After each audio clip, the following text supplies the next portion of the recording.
Bismillahirrahmanirrahim. Assalamualaikum warahmatullahi wabarakatuh.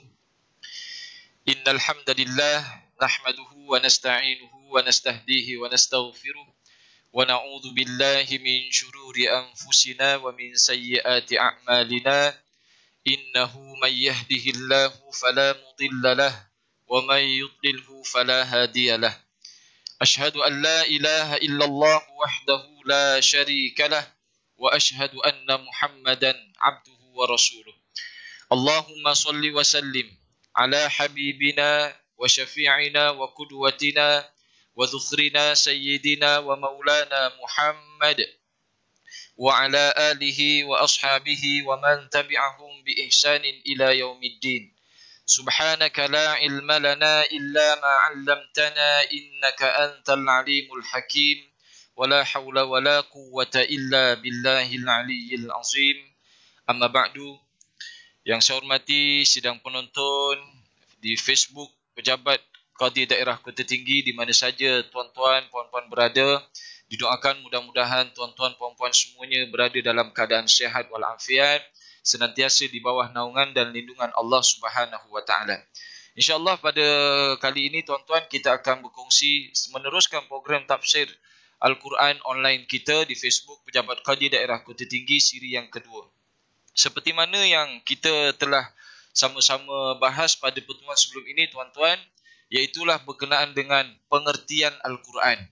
Dan saya yakin tuan-tuan yang mengikuti kelas tafsir online ini rasanya sudah memahami dan telah mengetahui apakah yang dinamakan dengan Al-Quran dengan 8 poin yang kita kongsi pada pertemuan sebelum ini. Dan insyaAllah tuan-tuan, pada pagi ini sebagai memulakan kita punya penafsiran ringkas kita, kita akan berkongsi berkenaan dengan satu perkara yang diperintahkan kepada kita sebelum membaca Al-Quran. Iaitulah kita akan berkongsi berkenaan dengan Al-Isti'adzah ataupun juga disebut sebagai ta'awudz. Jadi hadirin yang dirahmati Allah, Al-Isti'adzah ataupun ta'awudz ini tuan-tuan merupakan kalimah yang kita selalu baca dan selalu kita sebut sebelum membaca Al-Quran. Tapi sebelum itu kita tengok dulu apakah makna Al-Isti'adzah. Al-Isti'adzah membawa maksud kita memohon perlindungan Allah Subhanahu wa taala. Jadi Al-Isti'adzah di situ tuan-tuan memohon perlindungan, kita memohon perlindungan kepada Allah Subhanahu wa taala daripada syaitan yang direjam. Perkara ini tuan-tuan, Allah Subhanahu wa taala nyatakan di dalam beberapa ayat suci Al-Quran. Di antaranya kita boleh melihat di dalam surah Al-A'raf ayat 199 hingga ayat 200. Allah Subhanahu wa taala berfirman, A'udzu billahi minasyaitonir rajim. Khudhil afwa wa'mur bil 'urfi wa a'rid 'anil jahilin. Wa imma yanzaghannaka minasyaitani nazghun fasta'idz billah innahu sami'un alim. Jadi sekiranya tuan-tuan ada bersama tuan-tuan Al-Quran ataupun tuan-tuan boleh mengambil Al-Quran, tuan-tuan lihat ayat 199 hingga ayat 200 surah Al-A'raf. Allah Subhanahu wa taala berfirman yang bermaksud, jadilah engkau seorang yang pemaaf dan perintahkanlah mengerjakan yang makruf serta berpalinglah daripada orang-orang yang jahil. Dan jika kamu ditimpa suatu godaan syaitan, maka berlindunglah kepada Allah. Sesungguhnya Allah Maha mendengar lagi Maha mengetahui. Dalam ayat ini tuan-tuan, ada beberapa ayat lagi yang semakna dengan ayat ini. Contohnya di dalam surah Al-Mu'minun ayat 96 hingga 97 dan di dalam surah Fussilat ayat 34 hingga ayat 36. Tiga ayat ini tuan-tuan ataupun tiga konteks daripada surah ini membawa maksud pengertian apabila kita berhadapan dengan manusia yang melakukan keingkaran, manusia yang melakukan kesalahan, melakukan maksiat pada Allah Subhanahu wa taala ataupun membuat kesilapan kepada kita, Allah perintahkan khudhil afwa. Jadilah seorang yang pemaaf. Dan kemudian wa'mur bil urfi, dan perintahkanlah pada perkara-perkara yang baik, wa'rid 'anil jahilin, dan berpaling daripada orang-orang yang jahil. Dalam pengertian ini tuan-tuan, Imam Ibn Katsir rahimahullahu taala menerangkan bahawasanya apabila kita berhadapan dengan manusia yang engkar, yang mempunyai permasalahan dengan kita, maka hendaklah kita bertoleransi dalam membuat kebaikan kepada mereka. Iaitulah dengan kita bermaaf-maafan ataupun kita mengajak kepada perkara yang baik dan sebagainya. Akan tetapi bila berkaitan permusuhan dengan jin ataupun dengan syaitan, maka Allah Subhanahu wa taala memerintahkan kita agar berlindung di bawah naungan Allah Subhanahu wa taala daripada syaitan yang direjam. Maka jelas di sini, kalau kita bermusuhan, ada permasalahan dengan manusia, kita boleh toleransi ataupun kita bersabar. Mudah-mudahan kelak besok lusa mereka akan sadar dan akan bertaubat kepada Allah Subhanahu wa taala. Tetapi dengan syaitan ni tuan-tuan, kita memang tak boleh bertoleransi. Kita memang kena mohon perlindungan Allah Subhanahu wa taala. Dengan apa? Kita menyebut al-isti'adzah ataupun dengan yang seumpama kalimah tersebut. Jadi hadirin yang dirahmati Allah, mengapa sedemikian? Kerana tuan-tuan, permusuhan kita dengan syaitan ini sudah bermula sejak datuk nenek moyang kita lagi. Kalau kita melihat sejarah ataupun kita throwback balik tuan-tuan sejarah Nabi Adam alaihissalam, kita mengetahui bahawasanya yang mengeluarkan ataupun yang menyebabkan Nabi Adam alaihissalam keluar daripada syurga, iaitulah kerana godaan syaitan. Itu yang kita melihat tuan-tuan di dalam sejarah menyatakan bila Nabi Adam bila ada beberapa makhluk diturunkan daripada syurga. Yang pertama Nabi Adam alaihissalam, yang kedua Siti Hawa, yang ketiga Iblis, dan yang keempat ular. Ular ada terselit. Itu ceritanya agak panjang tuan-tuan. Nanti insya-Allah sedikit demi sedikit, hari demi hari, kita akan berkongsi berkenaan dengan sejarah-sejarah tersebut. Jadi hadirin yang dirahmati Allah, kita melihat tuan-tuan bahawasanya permusuhan dengan Nabi Adam alaihissalam dan anak cucu keturunan Adam ini Allah Ta'ala nyatakan di dalam Al-Quran. Seperti mana di dalam surah Al-A'raf ayat 27. Jadi tuan-tuan boleh salin surah Al-A'raf ayat 27. Ini di antara permusuhan ataupun apa yang menjadi penyebab kepada permusuhan manusia dan syaitan-syaitan. Allah Ta'ala berfirman, Ya Bani Adam, wahai anak-anak Adam, la yaftinannakumus syaitan kama akhraja abawaikum minal jannah. Wahai anak Adam, jangan sesekali engkau ditipu oleh syaitan, sebagaimana ia telah mengeluarkan ibu bapamu dari syurga. Maka dengan sebab itulah tuan-tuan, godaan syaitan ni sangatlah halus.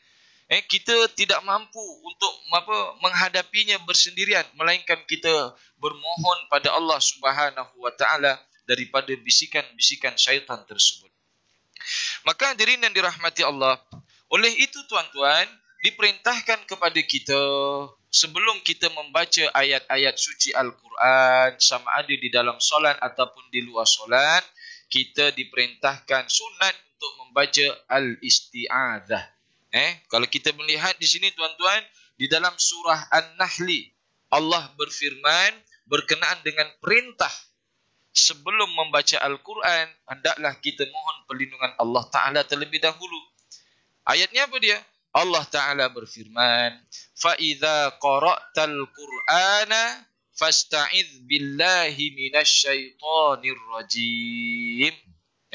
فَإِذَا قَرَأْتَ, sekiranya engkau hendak Al-Quran, hendak membaca Al-Quran, فَاسْتَعِذْ بِاللَّهِ, maka mohonlah perlindungan di bawah naungan Allah Subhanahu wa taala, minasyaitonir rajim, daripada syaitan yang direjam. Faham ni? Sebab tu kita tuan-tuan, sebelum kita mengaji, kita membaca al-isti'adzah, rupanya itu telah diperintahkan oleh Allah Subhanahu wa taala. Tuan-tuan boleh lihat di dalam surah An-Nahli ayat 98. Ini perintah. Meskipun begitu tuan-tuan, jumhur ulama mengatakan al-isti'adzah ini hukumnya sunat dan sangat-sangat dituntut untuk kita membacanya. Kerana al-isti'adzah ini tuan-tuan membawa maksud perlindungan. Dan perlindungan di sini disebut oleh Imam Ibn Katsir rahimahullahu ta'ala membawa dua maksud. Pertama, kita memohon perlindungan dari Allah Ta'ala, memohon perlindungan pada Allah dari segala keburukan. Dan yang kedua, kita mengharapkan dari Allah Subhanahu Wa Ta'ala kebaikan-kebaikan. Rupanya isti'adzah ni tuan-tuan bukan sekadar mohon perlindungan sahaja, tidak. Tetapi perlindungan yang disebut oleh para ulama di sini membawa dua maksud. Iaitulah perlindungan dari melakukan kejahatan ataupun tertimpa kejahatan. Dan yang kedua, permohonan kita pada Allah Ta'ala untuk mendapat kebaikan-kebaikan untuk kebahagiaan hidup dunia dan akhirat. Maka sebab itulah tuan-tuan, di dalam tafsir Imam Ibn Katsir ini, dalam bab Al-Kalam fil Isti'adzah, perbahasan dalam Al-Isti'adzah, rupanya Al-Isti'adzah tidak tertumpu pada bacaan Al-Quran sahaja. Ada beberapa hadis baginda Nabi tuan-tuan di sini yang menyatakan bahawasanya seseorang yang sedang marah, sedang emosi, maka yang terbaik baginya adalah membaca A'udzubillahi minasyaitonirrajim. Ini tuan-tuan disebut di dalam beberapa hadis, antaranya riwayat Imam Ahmad, ada lagi di dalam riwayat Imam Abi Dawud, Imam Ibnu Majah dan yang lain-lain. Ketika mana Nabi sedang berjalan dengan para sahabat, Nabi melihat ada dua orang Arab yang sedang berbalah. Tengah bergaduh lah bahasa kita lah ni. Tengah bergaduh, tengah marah tuan-tuan. Dan Nabi kita pun bersabda yang bermaksud, saya tahu sesuatu perkara yang mana kalau dibaca oleh kedua orang tersebut, pasti mereka akan reda marahnya. Jadi sahabat pun tanya, apa itu ya Rasulullah? Maka Nabi pun menjawab, bacalah A'udzubillahi minasyaitonirrajim. Maka sahabat yang mendengar ni tuan-tuan memberitahu kepada dua orang Arab yang sedang bergaduh. Awak berdua yang sedang bergaduh. Nabi kata kalau tengah marah bacalah A'udzubillahi minasyaitonirrajim. Tapi sayangnya orang yang tengah marah tu tuan-tuan dia menolak membaca, maka emosinya bertambah-tambah naik. Maka kita sebagai umat Islam tuan-tuan diajak dan kita mengikuti sunnah-sunnah Rasul sallallahu alaihi wasallam. Memanglah kita ni manusia senantiasa ada sifat marah, kadang kita kecil hati, kadang kita kecewa, kadang kita merajuk, sama ada merajuk dengan pasangan ataupun merajuk kecil hati dengan kawan-kawan dan sebagainya. Maka tuan-tuan, terbaik bagi kita adalah dengan membaca A'udzubillahi minasyaitonirrajim. Ya Allah, saya mohon perlindungan di bawah naungan-Mu ya Allah daripada segala kejahatan, keburukan dan mengharapkan kebaikan-kebaikan daripada-Mu ya Allah. Ini makna mohon perlindungan ataupun al-isti'adzah ataupun yang disebut sebagai al-ja'u. Jadi kerana itu, guru-guru saya berpesan, kalau kamu nak naik kenderaan, boleh baca al-isti'adzah, tak jadi masalah. Mudah-mudahan perjalanan kita ini jauh daripada godaan syaitan dan mudah-mudahan perjalanan kita ini mendapat kebaikan-kebaikan yang diberkati oleh Allah Subhanahu wa Ta'ala. Jadi hadirin yang dirahmati Allah, kemudian tuan-tuan kita melihat kalimah syaitan. Ni kan syaitan kita kan selalu sebut setan. Kita sebut setan. Di dalam bahasa Arab sebutannya syaitan. Syaitan ni tuan-tuan daripada kalimah apa? Ada dua kalimah. Pertama daripada kalimah syatana. Yang kedua syaitan ni daripada kalimah syata. Pertama syatana. Syatana ni membawa maksud jauh. Yang kedua membawa maksud syata, yang menyala-nyala. Yang pertama, syaitan daripada kalimah syatana jauh kerana syaitan memang jauh daripada kebaikan-kebaikan. Sebab itu, bisikan-bisikan syaitan kepada kita tuan-tuan tidak lain tidak bukan melainkan bisikan-bisikan yang membawa kepada kemaksiatan ataupun merosakkan kita, menjauhkan kita daripada kebaikan. Kita tengah solat, Allahu Akbar. Yang dibisikkan kepada kita kebanggaan. Suara engkau sedap. Engkaulah orang yang paling baik dalam ibadah. Suara awak lah, tak ada orang boleh lawan. Begitulah tuan-tuan ya. Ini godaan-godaan syaitan. Sama jugalah. Mana-manalah kita pergi ni, syaitan senantiasa berbisik kepada kita tuan-tuan. Kita malas sembahyang, dibisik tak payah sembahyang. Kita rajin sembahyang, dia tiupkan dalam hati kita perasaan bangga, sombong, riak, sum'ah, ujub, takabur. Ini syaitan dia takkan pernah berputus asa. Sebab itu dia daripada kalimah syatona, membawa maksud jauh dari kebaikan. Dan pendapat kedua, kalimah syaitan ini daripada syata. Syata membawa maksud yang menyala-nyala. Loh, kenapa menyala-nyala? Sebab syaitan ini tuan-tuan diciptakan daripada api dan sifatnya menyala-nyala. Kita pun tahu kan api ni tuan-tuan ialah bahasa kita ni, kalau kecil dia merupakan kawan. Tapi bila besar dia menjadilah lawan. Sebab itu untuk meredakan api ini tuan-tuan, dengan kita mohon perlindungan Allah Subhanahu wa taala. Kita marah dalam keadaan berdiri, maka kita duduklah. Kita marah dalam keadaan duduk, kita berdiri. Tak mampu menahan berdiri dan duduk ketika kita marah, baring. Maknanya kita kena ubah keadaan kita tuan-tuan, agar api tersebut reda. Yang terbaik adalah dengan kita mengambil wudu, kemudian kita berlindung pada Allah Subhanahu wa taala daripada keburukan-keburukan yang sedang dibisikkan oleh syaitan kepada kita.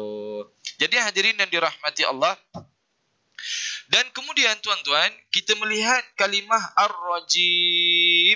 Ini kalau kita melihat di sini, banyak perbahasan-perbahasan para ulama tentang al-isti'adah, tapi memandangkan masa kita ni agak ringkas, dan kita pun merupakan program tafsir online yang ringkas tuan-tuan. Saya ambil yang agak penting-penting sahaja ya. Di sini tuan-tuan, kita melihat ar-rajim. Kenapa syaitan ini diberi gelaran oleh Allah Subhanahu wa taala di dalam Quran tadi dengan kalimah ar-rajim? Ni rajim ni maksudnya yang direjam. Yang direjam ataupun yang dilontah ataupun yang dibalik. Cuma kita membaca di dalam terjemahan, ya Allah saya berlindung padamu daripada syaitan yang terkutuk. Maknanya rajim tu perbuatan yang ataupun satu perangai yang terkutuk. Syaitan, kalimah syaitan rajim. Dan kalau kita tengok Bismillahirrahmanirrahim, firman Allah, kalimah Allah diiringi dengan Ar-Rahman dan Ar-Rahim. Syaitan rajim. Memanglah tapi kenapa, dari mana datangnya rajim tersebut? Kita tuan-tuan di dalam ilmu tafsir ni ada tafsir namanya Al-Quran bil Quran. Ayat Quran ditafsirkan dengan ayat Quran. Ayat yang tadi tuan-tuan berkenaan dengan fa idza qara'tal Qur'ana fasta'idz billahi minasyaitonir rajim, dia ditafsirkan di dalam surah Al-Mulk. Surah Al-Mulk ayat kelima. Saya yakin tuan-tuan yang berada di dalam negeri Johor, yang senantiasa solat berjemaah di masjid ataupun di surau di dalam negeri Johor tuan-tuan, kita sedia maklum bahawasanya negeri kita sedang mengamalkan membaca surah Al-Mulk setelah solat fardu Isya. Dan tuan-tuan yang biasa membaca surah Al-Mulk ni tuan-tuan lihat ayat yang kelima. Di dalam ayat kelima ini ada penafsiran kepada ayat yang tadi itu, syaitan yang direjam. Jom kita tengok ayatnya. Allah Subhanahu wa taala berfirman, "Wa laqad zayyana as-samaa'a ad-dunya bimasabiha wa ja'alnaha rujuman lisyayatin." Shadaqallahul azim. Saya yakin tuan-tuan yang dengar ni dah mengangguk faham dah ni Alhamdulillah. Jadi kita ni tuan-tuan bila tiap-tiap malam kita membaca surah Al-Mulk, insya-Allah saya yakin tuan-tuan paling kurang setahun kita dah hafal dah. Ataupun paling kurang setahun tu surah Al-Mulk dah lancar di lidah kita. Macam gitulah tuan-tuan membaca surah Yasin kan. Tiap-tiap malam Jumaat kita baca Yasin dan Yasin. Alhamdulillah sekarang ni rasanya masyarakat kita ni, masyarakat di Malaysia khasnya, kalau membaca surah Yasin tak pegang Quran ataupun tak pegang teks Yasin, mereka boleh sambung bacaan Yasin tersebut. Tapi dengan syarat lah, ada imam yang memimpin. Kalau imam tak pimpin, ucak-kaci juga kadang-kadang kita ni. Tuan-tuan yang dirahmati Allah, di dalam surah Al-Mulk ni tuan-tuan, Allah Ta'ala berfirman, وَلَقَدْ زَيَّنَّا السَّمَاءَ الدُّنْيَا بِمَصَابِيحَ. Dan demi sesungguhnya, kami telah menghiasi langit-langit dunia ini bimasabiha, dengan bintang-bintang. Yalah, kita tengok kan, bila waktu malam ni tuan-tuan, luar biasa indahnya langit, dipenuhi dengan bintang-bintang. Dan apa antara tujuan penciptaan bintang-bintang ini ataupun bintang-bintang ini dijadikan sebagai apa? وَجَعَلْنَاهَا رُجُومًا لِلشَّيَاطِينِ. Dan kami jadikan bintang-bintang ini sebagai lemparan, rejaman bagi syaitan. Ulama menyatakan tuan-tuan, bukan bintang sebiji tu yang dibaling ke syaitan itu, tidak. Tetapi panahan cahaya bintang-bintang tersebut, dia seolah-olah memberi pancaran yang mendalam sehingga dia mampu membunuh bahkan mengancam syaitan dan jin-jin untuk naik ke langit. Cerita ini tuan-tuan sebenarnya berkaitan dengan yang mana jin-jin ini boleh naik ke langit. Kita maklum, sebelum Nabi Adam diciptakan, iblis ini ataupun yang dulunya namanya Azazil, dia diperintahkan dan diamanahkan oleh Allah Ta'ala untuk menjaga langit pertama. Di mana di langit pertama itu ada rumah Allah namanya Baitul Izzah. Baitul Izzah. Dan jin dulu tuan-tuan, mereka boleh turun naik, mendengar perbualan malaikat. Akan tetapi, setelah Nabi Adam diturunkan, dan kemudian setelah diutus baginda Nabi Muhammad sallallahu alaihi wasallam, maka jin-jin ini tuan-tuan, ketika mana mereka ingin naik ke langit pertama untuk mendengar perbualan-perbualan malaikat untuk disampaikan kepada iblis di bumi, maka mereka dihalangi oleh panahan bintang-bintang tersebut. Heran jin-jin ni. Kenapa kita tak boleh naik sekarang? Dulu boleh je, boleh dengar je, sekarang dah tak boleh. Seolah-olah bintang ini memancar pancaran yang menakutkan pada kami. Maka tuan-tuan, mengadulah mereka kepada iblis, dan iblis pun berkata, sebenarnya itu merujuk kepada satu tanda bahawasanya Nabi akhir zaman telah lahir. Cerita ni tuan-tuan, kita boleh lihat nanti insya-Allah kalau kita panjang umur di dalam surah Al-Jin. Di dalam surah Al-Jin Allah Subhanahu wa taala menyatakan perkara tersebut. Dan ini juga tuan-tuan, hal-hal yang tadi disebut juga di dalam surah As-Saffat ayat 6 hingga ayat 10. Dan juga disebut oleh Allah Subhanahu wa taala di dalam surah Al-Hijr ayat 16 hingga ayat 18. Jadi tuan-tuan, mana yang ada masa, ada waktu yang terluang ataupun ada waktu lapang, cuba tuan-tuan tengok ayat-ayat ini dulu untuk kita kongsi perbahasan sambungannya di pertemuan-pertemuan akan datang. Jadi alhamdulillah tuan-tuan, secara ringkasnya kita maklum dan tahu betapa besarnya kelebihan kita menyebut al-isti'adzah. A'udzubillahi minasyaitonirrajim. Kerana di dalam ini sebagai kesimpulan tuan-tuan, perlindungan yang kita mohon pada Allah Subhanahu wa taala daripada syaitan ini, yang pertama kita mohon perlindungan daripada kejahatan-kejahatan. Apa jelah kejahatan-kejahatan ataupun kemudaratan ataupun musibah. Dan yang kedua, yang terkandung di bawah makna perlindungan ini, al-ja'u ini tuan-tuan, iaitulah kita mengharap pada Allah Subhanahu wa taala kebaikan-kebaikan untuk kehidupan kita dunia dan akhirat. Jadi mudah-mudahan sidang penonton yang bersama-sama dengan saya, mudah-mudahan kita semua senantiasa mendapat limpahan rahmat daripada Allah Subhanahu wa taala. Insya-Allah tuan-tuan, kita berjumpa lagi pada siri yang akan datang pada minggu hadapan. Yang mana pada minggu hadapan kita akan berkongsi ayat yang pertama daripada surah Al-Fatihah, ataupun kita akan memulakan tafsiran kita dengan memulakan tafsir surah Al-Fatihah. Dan tuan-tuan, kalau boleh bersama-sama dengan saya, kita kupas sedikit demi sedikit tentang ibu kepada ayat-ayat suci Al-Quran ataupun surah-surah dalam Quran, iaitu surah Al-Fatihah. Nanti kita akan tengok surah Al-Fatihah ni kelebihannya apa, kemudian diturunkan di mana, kemudian apakah nama-nama lain bagi Al-Fatihah, kemudian penafsiran-penafsirannya. InsyaAllah kita akan bahas pada pertemuan akan datang. Wallahu a'lam bishawab. Terima kasih pada sidang penonton yang bersama-sama dengan saya, dan jangan lupa tuan-tuan yang bersama di line ini ataupun ketika live ini ataupun nanti yang tuan-tuan melihat ulangannya, jangan lupa untuk like, komen dan juga share kebaikan-kebaikan ini. Mudah-mudahan kita sama-sama mendapat manfaat. Mungkin tuan-tuan tak mampu nak berceramah, tapi kita share sajalah ceramah daripada para asatidzah kita.